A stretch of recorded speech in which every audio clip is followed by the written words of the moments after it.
Good morning, Kentuckiana. Thank you so much for waking up with us on this Sunday morning. I'm Gabriel Gonzalez. Now, meteorologist Matthew Willoughby. We are less than a week away from Christmas. The countdown is on, and right now I feel like it's starting to feel like Christmas outside because it's kind of cold. Yeah, it is kind of cold. Of course, you kind of associate the cold with Christmas, but we got a warm up on the way. Uh-oh. Yep, that's going to feel like Christmas outside. That's a good teaser. Yep, hope you're in the Christmas spirit, right? Yeah.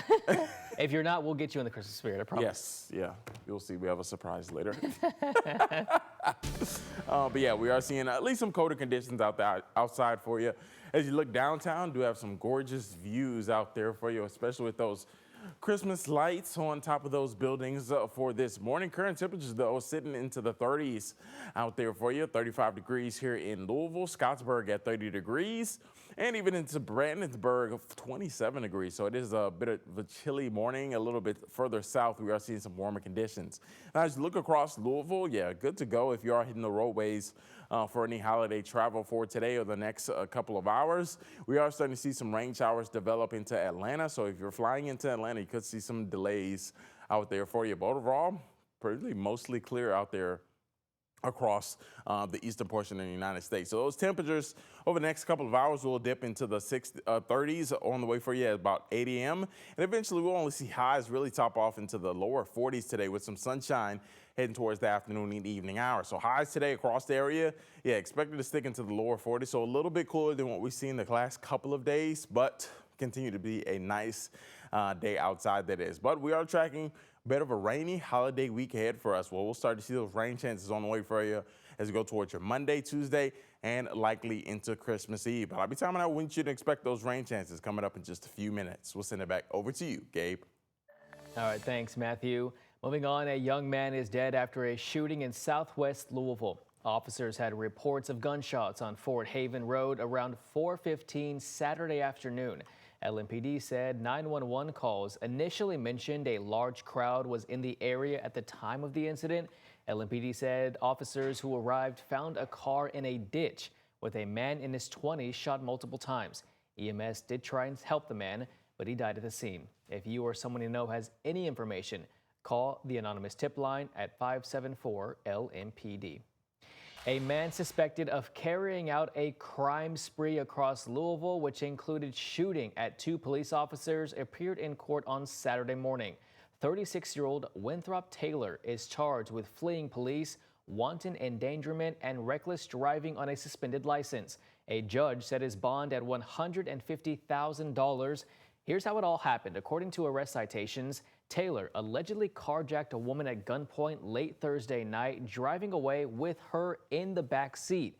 He then wrecked the car before carjacking another driver, also taking the woman with him. The next incident happened around 12:30 Friday morning. According to the arrest citation, a man says Taylor drove up next to his Tahoe at a gas station and shot at him repeatedly. The victim drove off, but Taylor continued to chase him. The driver of the Tahoe then pulled up to an LMPD officer near the Krispy Kreme off Bardstown Road, and Taylor began shooting at him and those officers. Gunshots were heard.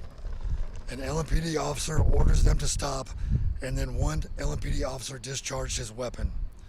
The other SUV fled immediately, and its whereabouts are currently unknown. LMPD said the driver of the Tahoe was injured but is now recovering.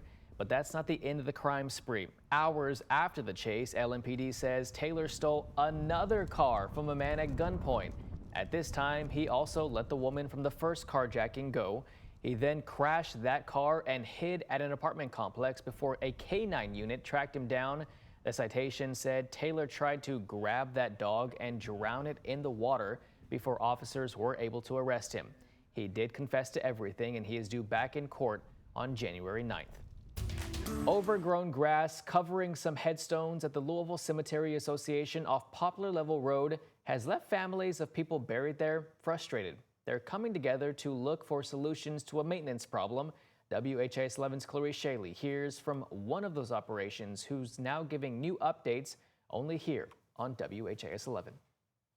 Everybody, we do want to start on time, so we have a few more people signing in. No chair is unused. Let's get this cleaned up. and then maybe people can realize and understand that this is important. A cemetery, now sitting silent, has caused a packed room at the Iroquois Library filled with relatives of people buried in the Louisville Cemetery Association off Poplar Level Road. As we have been for months trying to get a hold of these people to say, what are you doing? Because you're affecting my business each and every day. Tom Evans owns a monument business that he says is on pause.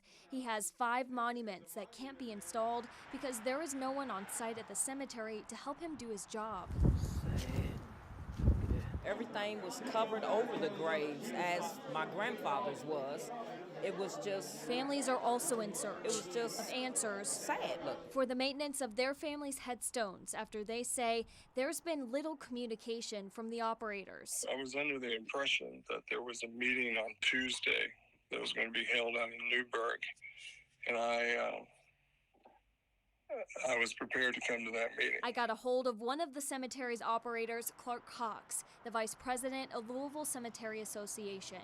Cox was looking forward to the meeting to update people on what's been going on with the cemetery. We have been shut down for a little while, for I guess 3 months. Cox says during this time, they've been trying to figure out why they've had maintenance problems that have resulted in Metro Codes notices and an investigation by the Attorney General's office. What they found, Cox says, was their on-site staff was not maintaining the property. And they've since been removed? Yes. Cox says all new staff will be hired in the spirit of the season. And that's the Advent season. Wait and be ready. Louisville families organize now to help invest in their ancestors' care in the new year. Off Poplar Level Road, Clarice Shaley, WHAS 11 on your side. And Cox says the investigation by the Attorney General's office is resolved. He expects the cemetery to be in full operations around Tuesday, January 20th.